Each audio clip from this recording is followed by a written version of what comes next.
Every single year at this time, FIFA gets very boring. We still have a lot of content in which EA will dish out between now and the release of EA Sports FC, but typically after Team of the Season, things get incredibly slow, and it's mainly because everyone is just holding tight, waiting until EA does go through the official reveal of the next game, which in this case is going to be EA Sports FC. Everyone's looking to the future rather than looking at what they're currently playing. So in this video, we're going to be going through some of the best things that you can do right now within FIFA 23, which will hopefully keep things a bit more interesting. But if you do really want to go and take advantage of the times, there is one positive, and that is player prices are at an all-time low, and they're going to continue to go lower and lower and lower. So if you really want to get ahead, then there is no better place than SkyCoach. SkyCoach offers cheap, fast and reliable FIFA 23 coins so that you can spend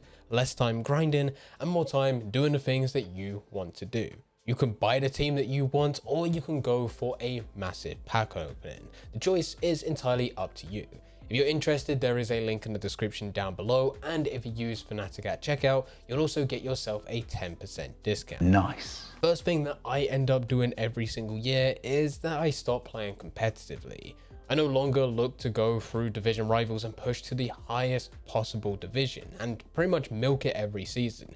I'm also not trying to go through FUT champions, mainly the weekend league, every single weekend in order for me to grind out and get the very best rewards. Things become so much more chill at this point, and ultimately I'm trying to play with the teams that I want to play with. And yes, that may mean that I still will go into division rivals or FUT champions. But the second that gameplay goes slow or it gets frustrating, I end up not playing. Most of the time, I will go through friendlies. If done correctly, friendlies itself can be extremely rewarding as long as you're looking to complete objectives. But as said, as we're coming towards the end of the year, it's still not my main priority. I just want to go into a game with a team that I've built and have fun with it.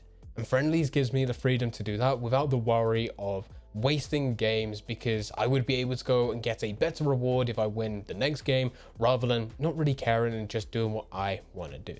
The second thing, and this kind of links to the first thing, is that I will start to buy into players that I've always wanted to play with, but may not necessarily fit the meta. Of course, there are some players that I will look to buy and use, which are insanely good within Ultimate Team. It's just that before now, they were extremely expensive. But because Team of the Season's been here, everyone's been opening packs, player prices have plummeted, and also because we are coming towards the end of the year and people just are not interested anymore, it does mean that I'm now able to buy these players for a fraction of what they once were worth. Maybe at the beginning of the year of FIFA 23, the second it was released, players such as Mbappe were worth 1.5 million coins. Now he's worth 180k. You can buy gold Mbappe for 180k, and even though yes, there are higher versions, higher rated players, this is still a 91 Mbappe, which is godly in game. And not just that, hopefully you're in a position where you do have more than 180,000 coins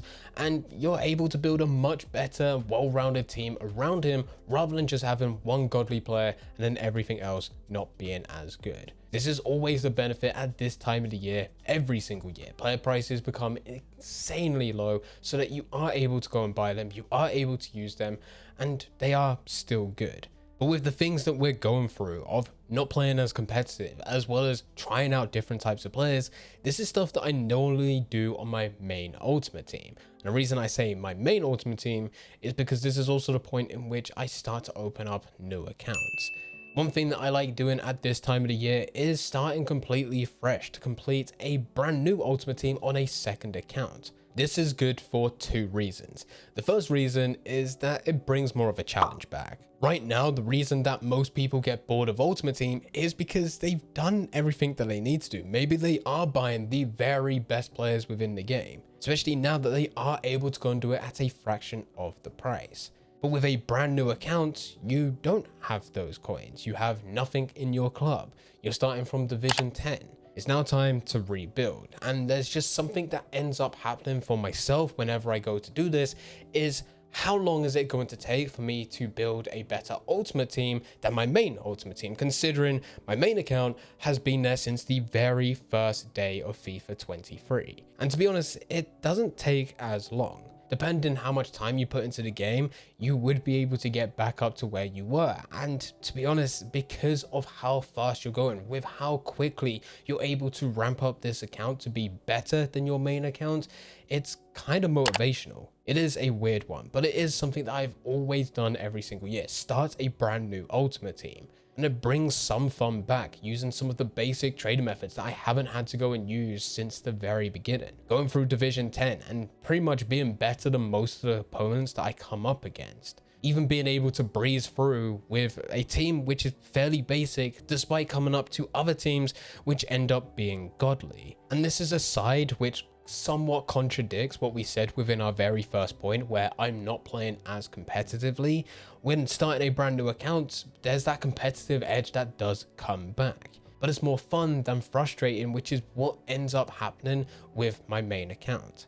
The second benefit for doing this is not so much of a benefit within FIFA 23, but when EA Sports FC does finally release, you would be able to have your account and you'll be able to log into a second account by the time EA Sports FC is finally out.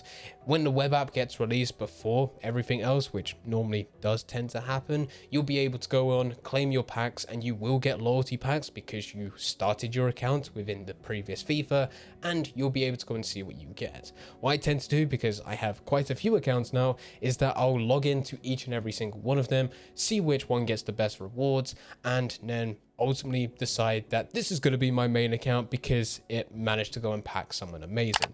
That is if I do get something pretty decent. Worst case scenario, I get multiple accounts which I am able to trade on, which certainly also helps. Especially when you're going through the bulk bidding method and you run out of space, but there's a lot more players to sell. You can now trade across multiple accounts and then slowly start to funnel those coins into one account by the time the full release has happened for EA Sports FC. But that is a benefit later down the line and is not going to benefit you right now.